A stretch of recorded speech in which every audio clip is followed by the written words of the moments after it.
हाँ, तो हम लोग बात कर रहे थे एक बीट के बारे में। अगर मैं कहूँ कि आपका एक बीट के लिए जो आपका हार्ट है वो कितना टाइम पा रहा है आपके एक बीट के लिए, जस्ट अ सेकेंड।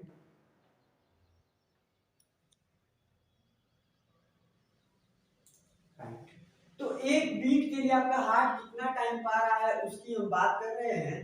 तो उसके दौरान क्या होने वाला है आपके एक हार्ट बीट के लिए,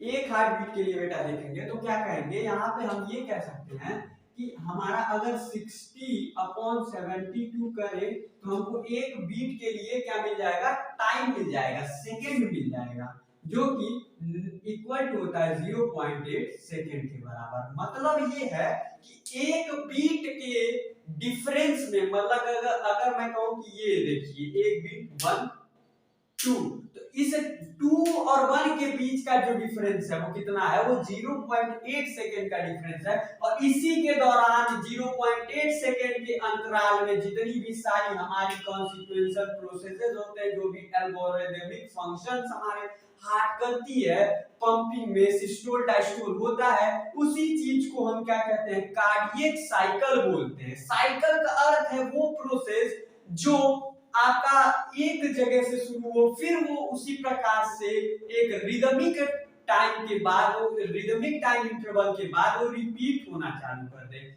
इसका मतलब ये है कि आपका ये जो है चीज वो भी रिदमिक टाइम के साथ साथ रिपीट होगा, ठीक है। 0.8 सेकेंड के बाद आपकी सारी चीजें क्या होने वाली है, रिपीट होने वाली है, ठीक है। इतना आपको क्लियर हो गया। अच्छा, तो जरा आप एक चीज देखिएगा, यहाँ पे गौर से देखिए, मिस नहीं करना है। ये मैंने बनाया है सर्कल, और आज का सर्कल मेरा देखिए गोल भी बन गया है, जो कि कभी बनता है नहीं।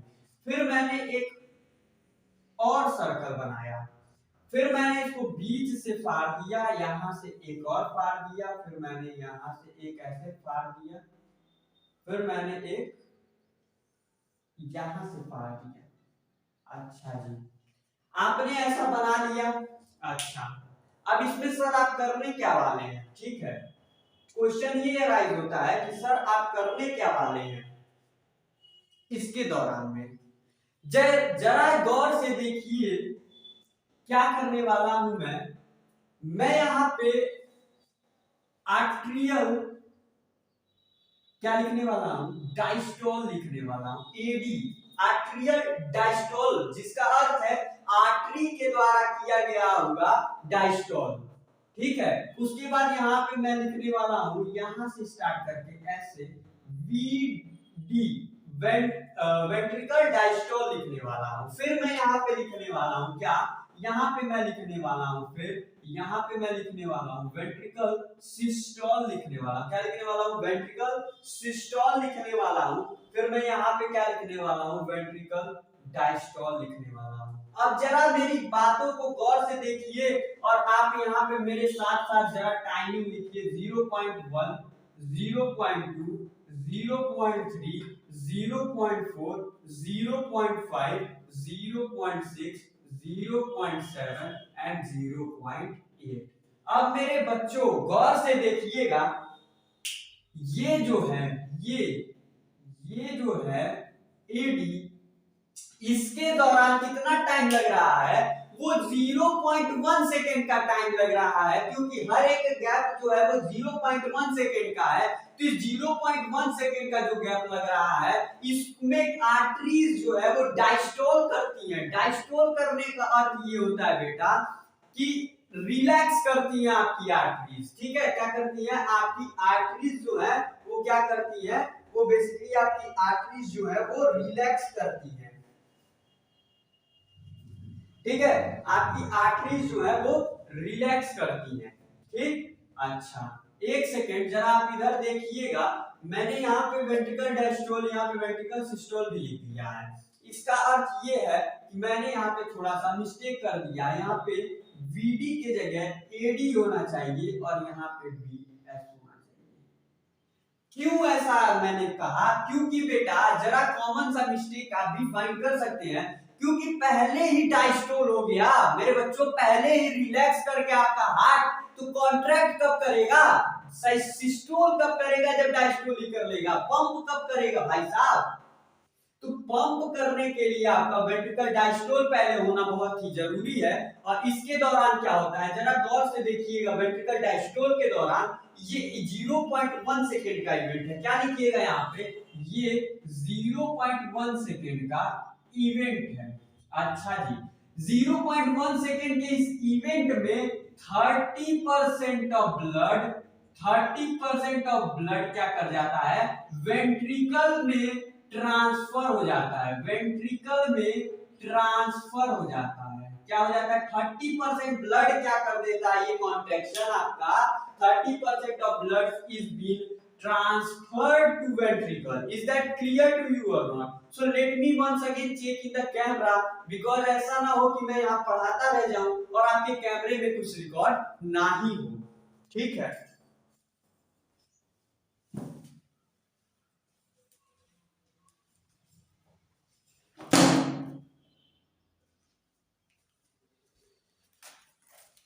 ओ माय गॉड, ये क्या हो गया? 1 सेकेंड 1 सेकेंड।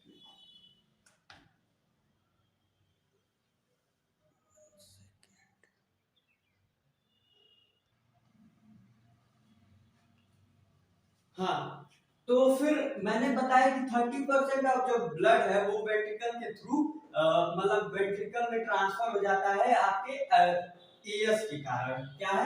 एट्रियम सिस्टोल के कारण। ठीक है, अच्छा तो जरा एक बात बताइएगा मुझे, ये सिस्टोल जो है, ये प्रेशर जो है, ये जो कॉन्ट्रैक्शन जो करवा रहा है वो कौन करवा रहा है भाई साहब? ये कहां से, कौन सा चीज है ऐसा जो आपको इसके लिए मजबूर कर रहा है इनको? तो बेटा इसके लिए जो आपका है वो आपका कौन सा है? SA node. कौन सा नोड? एसए नोड जो है वो आपका क्या है? इसके लिए रिस्पॉन्सिबल है एसए नोड। तो एसए नोड के कारण क्या बोलेंगे यहाँ पे? एसए नोड रिस्पॉन्सिबल है ये सारी कार्य के लिए। अब जरा देखिएगा कि जो इंड ऑफ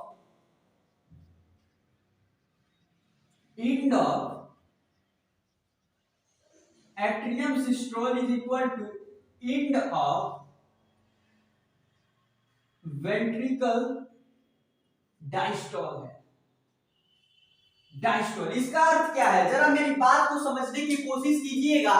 अगर मान लीजिए बेटा आप कोई एक घर बनाना है, तो आपने देखा होगा एक लेबर जो है वो ईटा जो है, मतलब जो ईट बोलते हैं उसको ऐसे लोकाता है, और जो ऊपर बैठा हुआ इंसान है वो उस पे रिलैक्स फेज में रहता है। लेकिन जब यहाँ से ये बंदा रिलैक्स में जाता है, मतलब इसका काम खत्म होता है, तो वो बंदा एक्टिव हो जाता है। इसका अर्थ ये है कि अब इसका काम खत्म हो गया है। अब ये जो है 30% ब्लड ट्रांसफर कर दिया, वेंट्रिकल सिस्टोल होने का अब जरूरत है।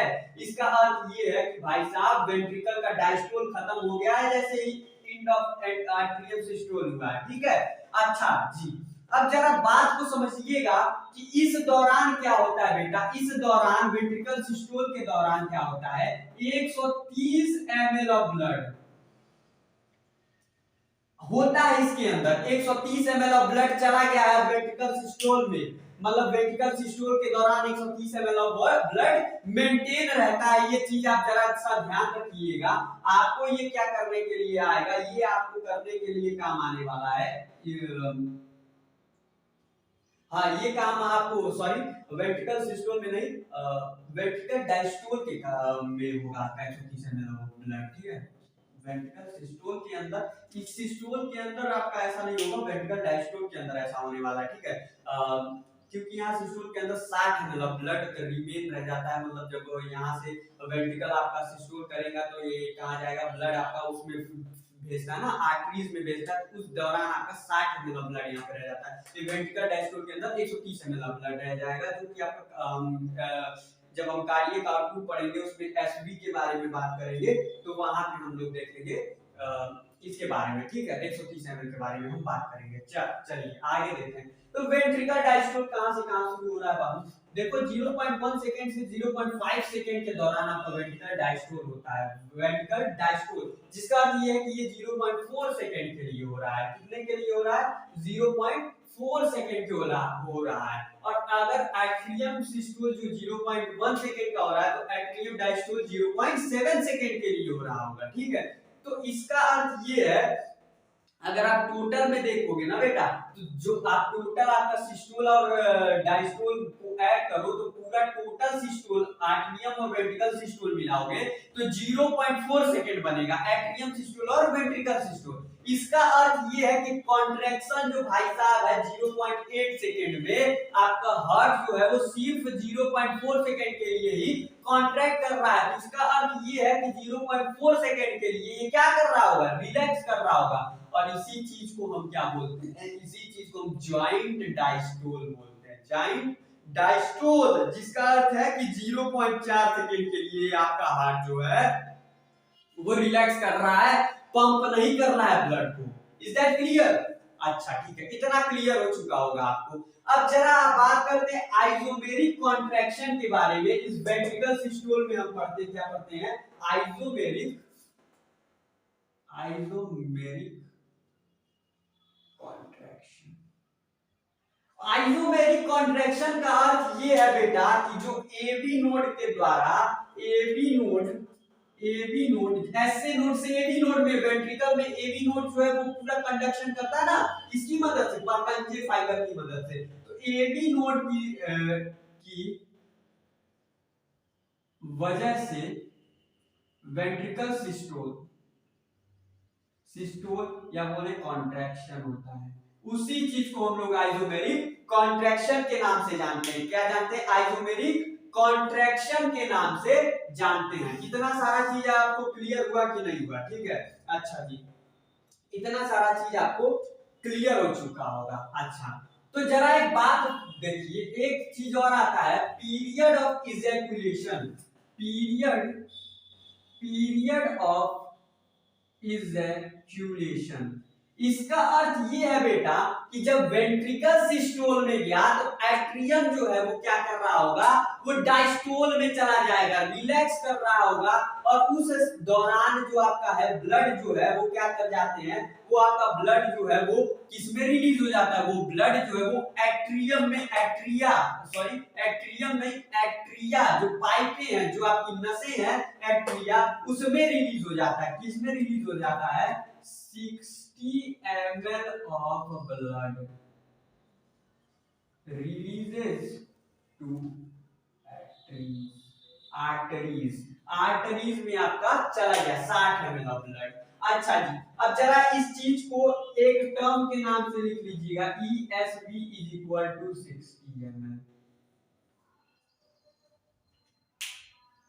इंड ऑफ वेंट्रिकल सिस्टोल जिसको बोलते हैं, ठीक है, इंड ऑफ वेंट्रिकल सिस्टोल में आपका 60 ml ऑफ ब्लड क्या कहां चला गया, 60 ml ऑफ ब्लड चला गया आर्टरीज में चला गया। ठीक है, इतना क्लियर हुआ कि नहीं हुआ? अच्छा जी, इतना आपको ये सारी टर्म्स क्लियर हो चुकी होंगी। ठीक, अब इसके बाद आपका जो नेक्स्ट टर्म आता है वो बेटा आता है क्या, वो आपका आता है वेंट्रिकल डायस्टोल आता है। क्या आता है? वेंट्रिकल डायस्टोल आता है।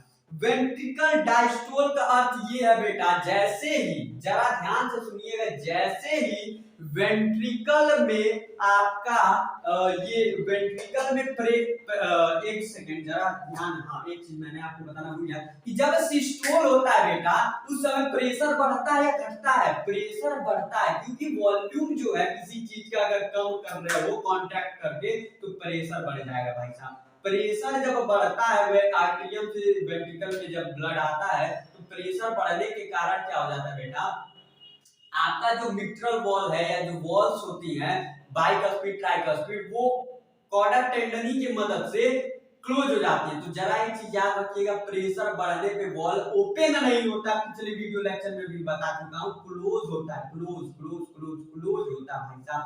ऐसा ना हो जाए कि कहीं किसी चीज पे प्रेशर डाल लो तो तुम कहोगे अरे भाई साहब ये तो ओपन हो जाएगा, ऊपर से प्रेशर आ रहा है। नहीं बेटा, क्लोज हो जाएगा, प्रेशर तो नीचे जाकर फिर लो टू हाई प्रेशर बनने लगेगा ना बाद में, उसके कारण ऐसा होता है। ठीक है, उसके कारण ऐसा होने के कारण आपका क्या हो जाता है, आपका वॉल्स क्लोजर होते हैं। जब वॉल क्लोज होता है बाबू उस समय आपका क्या होता है, एक साउंड प्रोड्यूस होता है। मान लीजिए वॉल ओपन हो गया था, ब्लड ऐसे आ रहा था, अचानक से नीचे का प्रेशर बढ़ा, ऊपर का प्रेशर कम हुआ, वेंट्रिकल में आपके जो ये वो है सिस्टोल हो रहा है वेंट्रिकल में, मतलब वेंट्रिकल का कॉन्ट्रैक्शन होने वाला है तो उसका प्रेशर बढ़ गया। अब देखिएगा जब ध्यान से देखिए, ऐसे गया है तो ये जो वॉल्व था बाइकर्पी ट्राइकर्पी ये ऐसे जाएगा, ऐसे।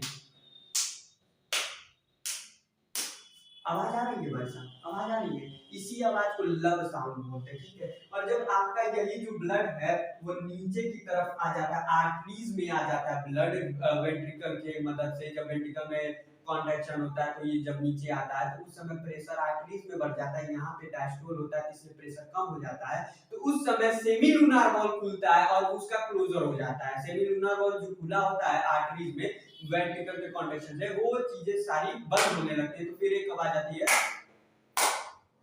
फिर आता है जो जिसको धक धक बोलते हैं, वो लबडब होता है, लबडब लबडब लबडब। चार प्रकार के साउंड प्रोड्यूस होती है, ठीक है, चार प्रकार की साउंड प्रोड्यूस होती है। पहला साउंड ये सारी चीज, और दो साउंड कब होती है, जब पोरिंग ऑफ ब्लड्स होते हैं। पोरिंग ऑफ ब्लड का अर्थ ये है जब आपका आर्टरियम से वेंट्रिकल में ब्लड जाता है और फिर उसके बाद वेंट्रिकल से आर्टरीज में ब्लड जाता है। जरा सा एक चीज ध्यान दीजिएगा, जब ग्लास में पानी भरते हो तो एक आता है ना कुछ ऐसे करके एक आवाज आता है, बहुत ही मरमरिंग साउंड बोलते हैं, जिसको मरमरिंग साउंड बोलते हैं, वो वैसी साउंड आती है। और इसका एक डायग्नोसिस मैं बताता हूँ, अगर किसी बच्चे से मरमरिंग साउंड आ रही है उसके हार्ट से, इसका अर्थ ये है कि बेटा उसकी आर्टरीज जो है वो डिफेक्ट हो रही है या रप्चर होने वाली है, उसका वेंट्रिकल में कुछ रप्चर होने वाले हैं या कुछ डिफेक्ट आ चुका है, ठीक है, ये एक प्रकार का डिजीज होता है, ठीक है, क्लियर हुआ। डायग्नोसिस के अंदर आप इस चीज को पढ़ लेंगे। तो इतनी सारी बातें हैं वेंट्रिकल डायस्टोल सिस्टोल के बारे में, ठीक है। अच्छा,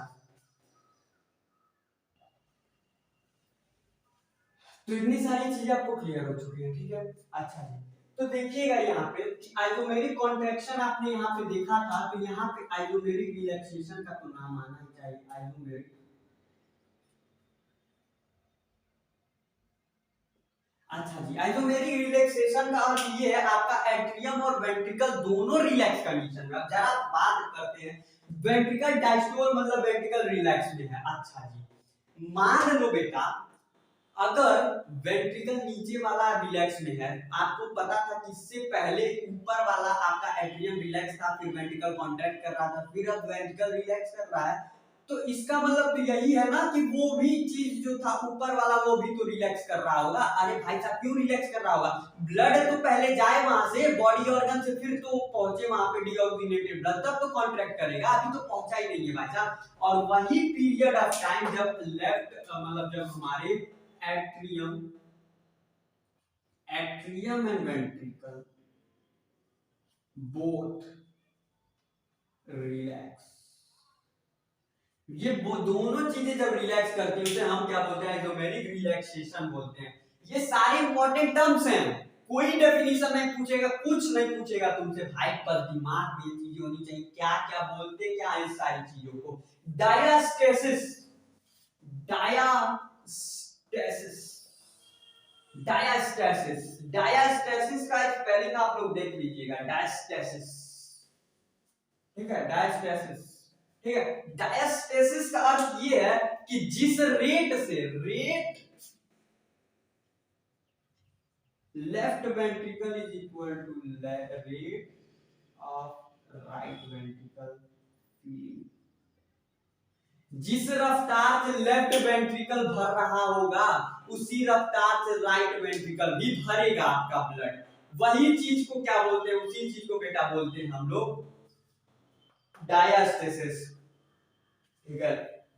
इतना सारा चीजें क्लियर हो चुकी है। अब एक बार बच्चों प्यारा सा स्क्रीनशॉट लीजिए, सारी चीजों को डायग्राम अच्छे से समझ में आ चुका है, प्यारा सा स्क्रीनशॉट लीजिए। उसके बाद हम क्या करने वाले हैं, उसके बाद हम फिर आगे के कुछ चीजें डिस्कस करेंगे, ठीक है। अच्छा, इतना सारा चीज आपको क्लियर हो चुका है ना, वो सारी चीजें आपको याद है, पेपिलरी मसल्स, फिर कॉर्निया, नहीं पेपिलरी मसल्स, कॉलमनी, कॉलमनी टेंडनी, फिर कॉर्निया, फिर कॉर्डा टेंडनी, ये सारी चीजें तो क्लियर है ना। कॉर्डा टेंडनी का क्या फंक्शन था बेटा, कॉर्डा टेंडनी का फंक्शन था closure of valves, closure of walls.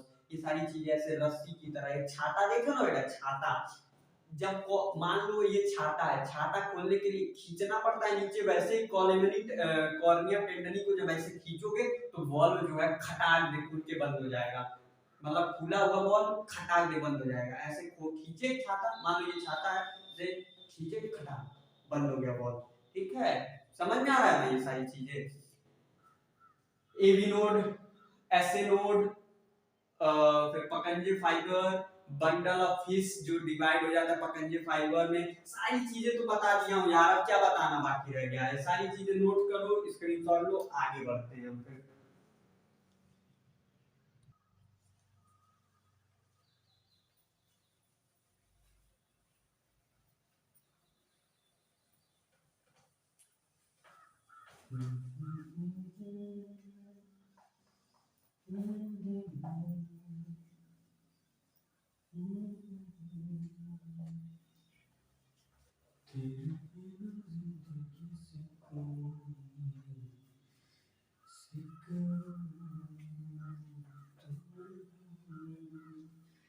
तो कार्डियक साइकिल खत्म हुआ, और फिर बात करते हैं कार्डियक आउटपुट का। कार्डियक कोई डेफिनेशन नहीं, कुछ नहीं, फार्मूला लिखिए बस, सिर्फ formula. Cardiac output is equal to stroke volume into heart rate, SV stroke volume. Stroke volume is equal to end of क्या बोलते हैं, end of diastolic volume minus end of systolic volume. End of diastolic volume 130 ml minus 60 ml। मैंने आपको बताया था कि जब diastole खत्म हो जाता है आपका वेंट्रिकल में, उस समय 130 ml का ब्लड बचा रहता है, और वेंट्रिकल का जब सिस्टोल होता है, मतलब उस टाइम पे क्या होता है, आपके पास 60 ml ऑफ ब्लड आर्टरीज में चली जाती है। रिमेनिंग कितना, अब रिमेनिंग कितना ब्लड बच रहा है, मेरे पास रिमेनिंग बचता है 70 ml बच रहा है। मैं एक वो कर रहा हूँ, मतलब नॉर्मल कैलकुलेशन की बात करें, नॉर्मल टाइम का, तो स्ट्रोक वॉल्यूम 70 ml मान लेते हैं, नॉर्मल डेटा की बात हो रही है, ठीक है, नॉर्मल। और हार्ट रेट अगर मैं 72 मान लूं, तो 5.5 लीटर 5.5 लीटर के करीब आपका ब्लड आ गया कार्डियक आउटपुट। इसका मतलब ये है, इसी फॉर्मूले से हम लोगों ने पता लगाया था कि हमारे अंदर 5.5 ml खून होता है, ठीक है। अच्छा जी, अब मैं आपसे पूछूं बेटा, इस फॉर्मूले में स्ट्रोक वॉल्यूम तो आपका सेम रहने वाला 70 ml, क्योंकि हम बार बार इस चीज को बदल तो सकते नहीं है। बदलेंगे कब, जब आपका हार्ट खराब हो जाए भाई साहब, हार्ट। अब बदल क्या सकता है, हार्ट रेट बदल सकता है। उसेन बोल्ट का हार्ट रेट आपसे ज्यादा होगा, मुझसे ज्यादा होगा, सबसे ज्यादा होगा, क्योंकि वो बंदा दौड़ रहा है, उसे ऑक्सीजन की जरूरत पड़ रही होगी, ठीक है। अच्छा, ऑक्सीजन से बात बता दें, 3 6 3 C3O, ये जो फॉर्मूला है इसको बोलते हैं लैक्टिक एसिड। इसका नाम सुने हो, लैक्टिक एसिड। लैक्टिक एसिड दवा का होता है जी, लैक्टिक एसिड दवा जो होता है ना, उसमें आपका एक OH ग्रुप और COH ग्रुप प्रेजेंट होता है। ये आपका वो है क्या, हाइड्रोक्सी ग्रुप है, जो कि सब्स्टिट्यूएंट की तरीके से काम कर रहा है। अच्छा बेटा, ये क्या होता था ना, पहले के समय में जब शिकार करते थे राजा, तो क्या करते थे ना, पहले तो घोड़ा पे बैठ के शिकार करते थे, क्योंकि भाई राजा है, आदमी काहे दौड़ेगा किसी एक जानवर के पीछे, काहे, कभी सोचे हो काहे, काहे की वो चाहता था लैक्टिक एसिड दवा बन जाए। अब सुनिएगा क्या होता है, जब शिकार को तुमने दौड़ा दिया 2 3 4 5 किलोमीटर, खूब पसीने से हाथ में, भाई साहब ऑक्सीजन की कमी, शॉर्टेज हो रही है, लैक्टिक एसिड मसल पर फॉर्मेशन कर रहे हैं। लैक्टिक एसिड, एसिड कैसा होता है भाई साहब, खारा इन नेचर। खारा इन नेचर का मतलब है, एसिड को क्षार बोलते हैं, क्षार नेचर में होता है, खारा क्षार बोलते हैं, थोड़ा खट्टा खट्टा सा टेस्ट आता है। तो क्या करते थे ना, जब ये लोग मीट खाते थे उसका, तो उन्हें खट्टा खट्टा टेस्ट मिलता था, किसकी वजह से, लैक्टिक एसिड की वजह से। इसलिए वो लोग उसे दौड़ा कर मारते थे, और इसका मजा वो लोग उठाते थे, जो कि बहुत ही गलत काम है भाई साहब। किसी जानवर की हत्या करना एक अपने आप में पाप है। फूड साइकिल, ये सारी चीजें जो है वो भगवान बनाए हैं, लेकिन आप उसमें छेड़छाड़ मत कीजिए। अभी आप ही को कोई मार देगा तो आपको अच्छा लगेगा? नहीं अच्छा लगेगा ना। आप मास्टरमाइंड, आप जीनियस है, तो try to control the things, not to destroy the things. For what I wanted to say that try to control the things doesn't mean that कि आप किसी के वो बन जाइए, दाता बन जाइए या भगवान बन जाइए उस चीज के लिए। नहीं, try to control the things is that कि फॉर एग्जांपल मान लीजिए कोई एक जानवर है, वो किसी कुएं में गिर के मरने वाला, आप जाके उसे बचा लीजिए। ये चीजें होती हैं। भलाई कीजिए भाई साहब, भलाई कीजिए, बुराई नहीं, ठीक है। तो ये स्टॉक वाली हार्ट हो गया, ठीक है। इस पे क्वेश्चंस पूछे जा सकते हैं कि मान लीजिए किसी का एंड ऑफ द स्टोरी की ये है, एंड ऑफ द स्टोरी की ये हो गया, फलाना ढिकाना। तो आपको हमेशा बड़े में से छोटा घटाना है। कुछ अगर नहीं याद आ रहा है, end of the story minus story नहीं याद आ रहा है, तो बड़े में से छोटा घटाइए, हार्ट रेट से मल्टीप्लाई कीजिए, उत्तर लिखिए और चलते बनिए। याद रखिएगा ये जो उत्तर आएगा वो एमएल में आएगा, और आपसे देख लीजिएगा ऑप्शन ऐसा ना हो जाए कि कहीं एमएल वाला लीटर वाले को एमएल में मार के निकल दो। ये सारी चीजें याद रखनी चाहिए बाबू, एमएल ओमएल लीटर फीटर याद रखना चाहिए सारी चीजें। ये हो गया आपका कार्डियक आउटपुट के बारे में, ठीक है। अच्छा जी, इसी कार्डियक आउटपुट में हम पल्स रेट की भी बात करते हैं। और पल्स रेट क्या होता है? बेसिकली पल्स रेट बेटा जो होता है कॉन्ट्रैक्शन ऑफ लेफ्ट वेंट्रिकल। जब लेफ्ट वेंट्रिकल आपका कॉन्ट्रैक्ट कर रहा है तो क्या होने वाला है, जरा सोचिए। लेफ्ट वेंट्रिकल जब कॉन्ट्रैक्ट करेगा तो ब्लड जो है उस लेफ्ट वेंट्रिकल में वो कहां जाएगा? वो आर्टरीज में जाएगा, आपके नसों में चला जाएगा, ठीक है। अच्छा, जिसको हम शायद सीरा बोलते हैं, सीरा या धमनी बोलते हैं, पता नहीं क्या बोलते हैं, सीरा या धमनी कुछ बोलते हैं, उसमें चला गया। उसमें जब चला गया तो क्या होता है ना, उसी चीज को हम सुपरफिशियल आर्टरीज, सुपरफिशियल आर्टरीज ऐसी आर्टरी होती है जो थोड़ी मोटी होती है और ऊपर होती है, जहां तक मैं जानता हूँ। बाकी आप लोग मुझसे जाके अगर जानते हैं तो ठीक है, कोई बात नहीं। तो सुपरफिशियल आर्टरीज, सुपरफिशियल आर्टरीज में आप ये सारी चीजें फील कर सकते हैं। इसका अर्थ ये है कि अगर आपने आपके सुपरफिशियल आर्टरीज कहाँ होती है, पहले तो यही बता दो। देखो सुपरफिशियल आर्टरी यहाँ, यहाँ, यहाँ, यहाँ, दो आपके पैर के उसमें होते हैं, उसमें होते हैं, ठीक है, वहां होते हैं सुपरफिशियल आर्टरी। तो आप देखोगे जब आप यहाँ पे, कहाँ पे, जरा गौर से देखिए, ये जो पोजीशन है यहाँ पे फिंगर रखिए और फील कीजिए, आपको कुछ लबडब का साउंड आ रहा है। तो ये बेटा जब डॉक्टर के पास स्टेथोस्कोप नहीं था, हमारे सुश्रुत जो थे, जिनको क्या बोलते हैं, father of surgery, father of surgery, doctor, आम ब्लडी सर्जन, वो थे उस समय के, जब वो कबीर सिंह थे अपने समय का, ठीक है, सुश्रुत।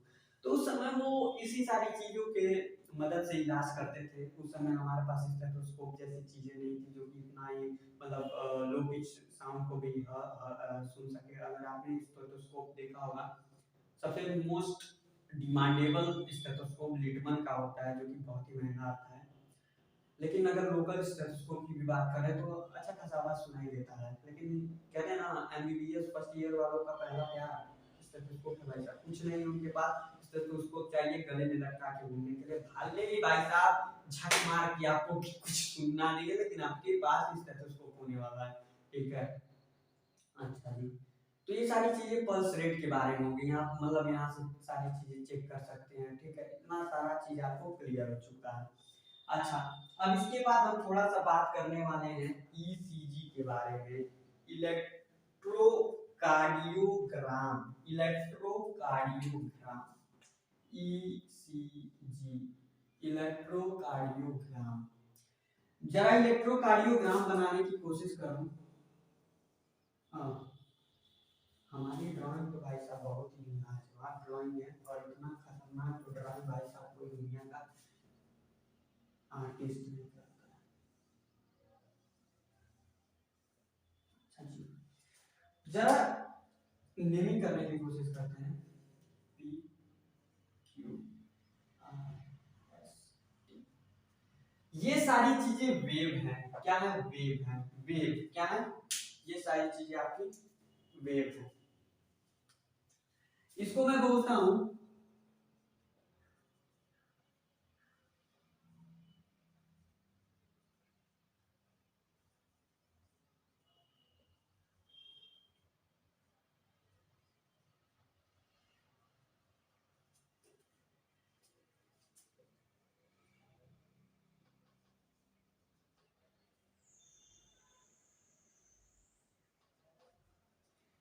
ठीक है, auricular contraction, auricular relaxation, auricular contraction और वेंट्रिकुलर कॉन्ट्रैक्शन, वेंट्रिकुलर रिलैक्सेशन, ये सारी चीजें इसके नाम है।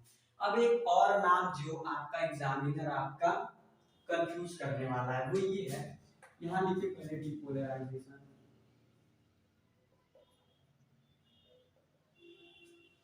डिपोलराइजेशन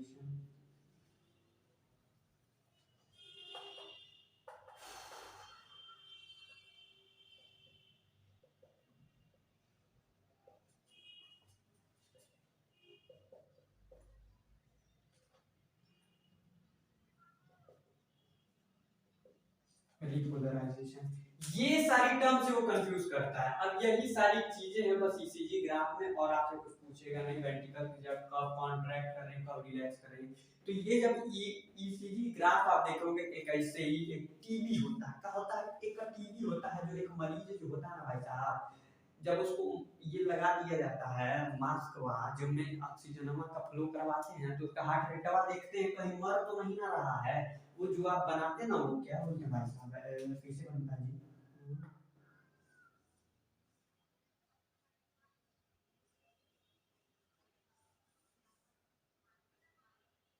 फिर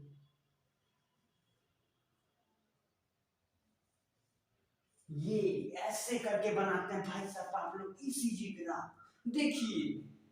अरे वो क्या, ऐसा कुछ नहीं होता है, ये सब तो तुम्हारे ख्याली पुलाव है जीवन के। ये सब ईसीजी फीसीजी थोड़ी ना होता है, ये ईसीजी है। तो इससे पढ़ोगे तो पता चल जाएगा कि वो बंदा टपक रहा है कब टपक रहा है। तो वही देखते हो ना, जब डॉक्टर ऐसे जाता है कि ऐसे ऐसे जाता है, ऐसे ऐसे चलता है, फिर कहता है कि, और जैसे ये की बोलता है तैसे डॉक्टर बाहर आता है, कहता है अब मेरे चाय पीने का समय हो गया है, काहे का आपका ये ईसीजी टी बोल दिया है, और हम चलते चाय पीने, और आप लोग चलिए भाई साहब इनको तनी चाय कंधा दीजिए और चलते बनिए घर चलिए, इनका समय भी हो गया है समाप्त। ठीक है, तो यही सारी चीजें हैं ईसीजी पे, देख लीजिएगा। हाँ, तो ईसीजी भी टपका दिए हम लोग के टॉपिक, जिसमें कुछ था ही नहीं भाई, हलवा है हलवा, हलवा है भाई हलवा है। आपको याद क्या करना था, सीडी, कॉन्ट्रैक्शन डिपोलराइजेशन, बस। मतलब कॉन्ट्रैक्शन अगर कहीं हो रहा है तो डिपोलराइजेशन हो रहा है, और कुछ नहीं याद करना था। ठीक है, इससे ज्यादा आपसे कुछ कोई चीजें पूछ नहीं सकती है। हाँ बस यही होता है कि क्यूआर कॉम्प्लेक्स जो है ये सब क्या कर रहा है, तो क्यूआर कॉम्प्लेक्स देखो ना क्या कर रहा था, वेंट्रिकल कॉन्ट्रैक्शन कर रहा था ना। अब ऐसा ना कह देना टी जो है वो वेंट्रिकल कॉन्ट्रैक्शन कर रहा था, वो तो डिपोलराइजेशन कर रहा था, वो तो रिलैक्सेशन में था। ऐसे ही पूछेगा, उससे ज्यादा कुछ नहीं पूछेगा। बीमारी बीमारी देख लो, बीमारी में आपका हार्ट हार्ट अटैक जो होता है जिसको बोलते हैं, उसमें आपका हार्ट जो है वो तेजी से धड़कने लगता है, उसे हार्ट अटैक बोलते हैं। ठीक है, उसी चीज को हार्ट अटैक बोलते हैं, जहाँ पे आपका क्या होता है, हार्ट जो है वो सडन स्टॉप कर जाता है, heart attack. Sudden stop of the working of the heart is known as heart attack.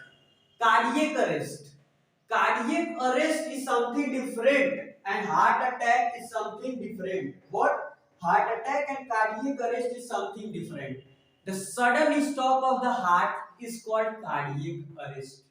Arrest का मतलब पकड़ा गए हो भाई साहब, पकड़ा गया, हार्ट रेट पकड़ा गया, कार्डियक अरेस्ट हो गया, हार्ट स्टॉप हो गया।